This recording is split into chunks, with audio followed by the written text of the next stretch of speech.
Quer conhecer tudo sobre arte e cultura num só lugar? Acompanhe a Vanguard Consultoria no Instagram @Vanguard Consultoria e no YouTube no canal TV Vanguard. Arte de verdade é só na Vanguard.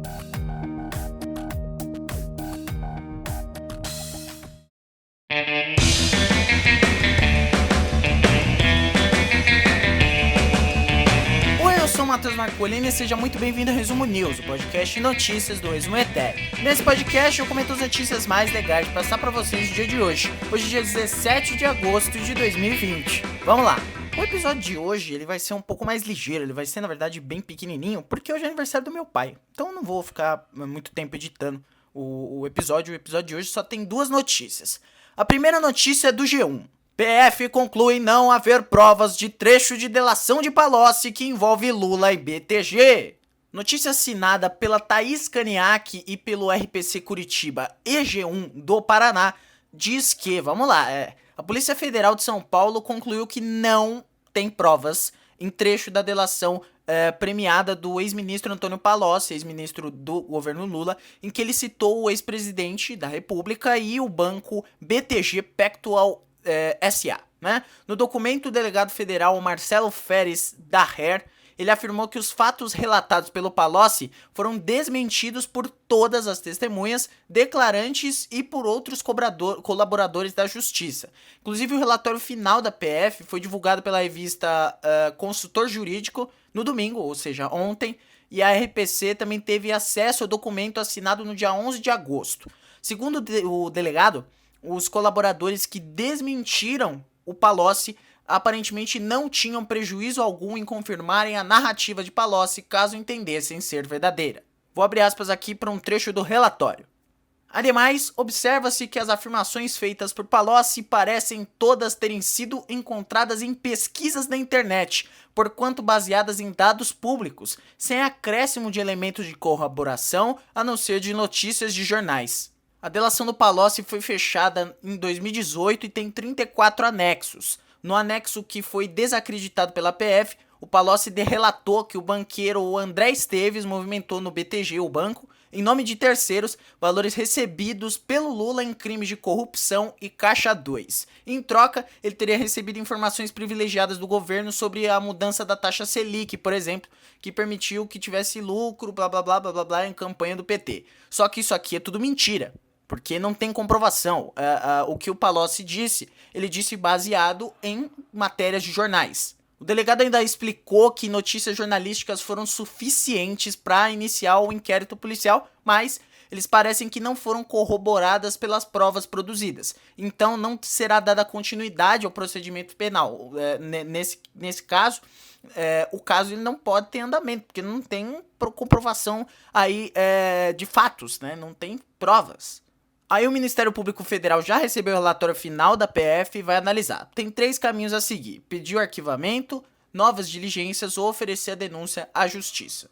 Bom, a defesa do Palocci disse que tem uma prova de que comprova a veracidade da colaboração do Palocci. Eles dizem que tem uma prova e que eles vão mostrar. A defesa do ex-presidente Lula diz que a conclusão da PF de que o Palocci mentiu na delação para tentar incriminar o Lula é mais uma prova de que a Lava Jato atuou com clara motivação política e usou versões mentirosas de delatores para essa finalidade. E aí eu quero refrescar a memória de você que está me escutando. Não sei se você lembra, mas 2 dias antes, na semana em que ocorreu o primeiro turno da eleição presidencial de 2018, o Sérgio Moro soltou trechos da delação do Palocci. Só que aí entra a questão: a delação do Palocci foi uma delação baseada em notícias de jornal.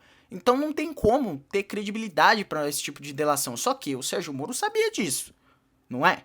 O Sérgio Moro sabia disso. Eu não tô falando nada em relação... sei lá, o presidente Lula é inocente e o Moro é um criminoso, mas assim, cara, o cara, ele sabe do que ele tá fazendo, né? Ele é ele era, no caso, um juiz muito experiente, né? Então, ele sabia do que ele estava fazendo. Essa jogada da Lava Jato foi puramente política. E a Lava Jato em si, ela era muito mais, ela é ainda, né? uma manifestação política do que realmente uma operação para combater o crime.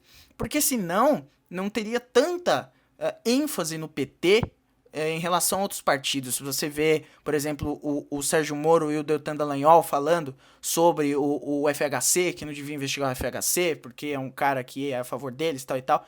Então, tem todo esse desmembramento, né? Tem toda essa relação e é complicado, porque, assim, a gente fica repercutindo informações de uma delação que talvez não seja verdade.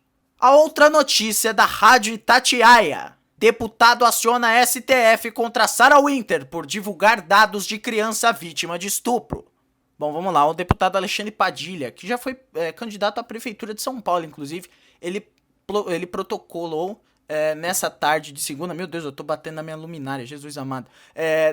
Protocolou nessa tarde de segunda uma petição ao ministro Alexandre de Moraes, do STF, o grande hitman brasileiro, o maior careca do Brasil, contra a militante de extrema-direita Sarah Winter, né? Pela divulgação de dados pessoais de uma criança vítima de estupro no Espírito Santo. Eu não sei se você acompanhou, acho que você acompanhou o dia de ontem, em que iam realizar o aborto, né? Foram realizar o aborto na criança que foi vítima de estupro, violentada por um tio dela, enfim.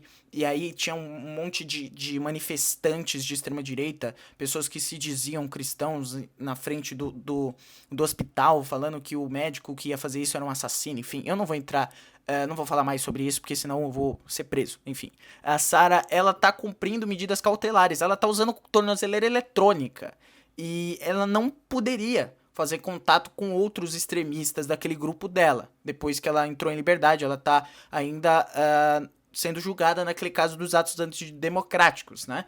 E aí ela usou as redes sociais para divulgar tanto o nome da garota de 10 anos, que segundo a polícia era estuprada desde os 6 anos de idade, e também divulgou o hospital onde foi feito o procedimento abortivo previsto em lei, né? Bom reforçar, inclusive, que tá previsto em lei esse tipo de processo abortivo, e levou dezenas de religiosos ali, né? Enfim, ela conseguiu realizar tudo, e aí a petição tá dividida em 3 pontos. A análise quanto ao possível descumprimento da Sarah Winter das medidas cautelares, né, porque ela tá de condicional, né, ela tá com tornozeleira eletrônica, ela tá em prisão domiciliar. Também tá para ser determinada a abertura de investigação para apuração de como a Sarah Winter, estando em cumprimento de medida cautelar, conseguiu acesso aos dados privados. Algumas más línguas dizem de que ela conseguiu isso com a Damares, a ministra, mas a gente não pode confirmar isso. Eu pelo menos não tenho essa fonte, eu não tenho fonte nenhuma, eu tô repercutindo, né?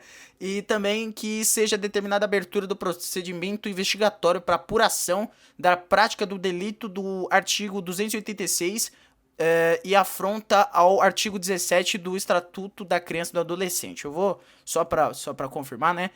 A divulgação do nome da paciente viola o artigo 17 do ECA, que assegura aí a preservação da identidade da criança. E assim, enfim, é muito cansativo viver no Brasil, porque não era pra estar acontecendo isso, né, cara? Não era pra estar acontecendo isso. Bom, então é isso. Muito obrigado a você que acompanhou o episódio até aqui. Se você gostou, manda pros seus amigos. Se inscreve se você estiver escutando no YouTube. Se você estiver escutando em algum dos milhares de agregadores de podcast ao redor do mundo, assina o feed para não perder os próximos episódios. Também não esquece de assinar o feed do outro podcast da família Resmetec de podcasts, ou República dos Bananas. E também assinar o feed do outro podcast que eu faço, o Vanguard, entrevista da Vanguard Consultoria. Muito legal, eu recomendo que você acompanhe. É isso, eu vou ficando por aqui. Começou a semana, boa semana para todo mundo. Uma semana iluminada. Beijo pra vocês, amanhã você me escuta um pouquinho mais. Tchau!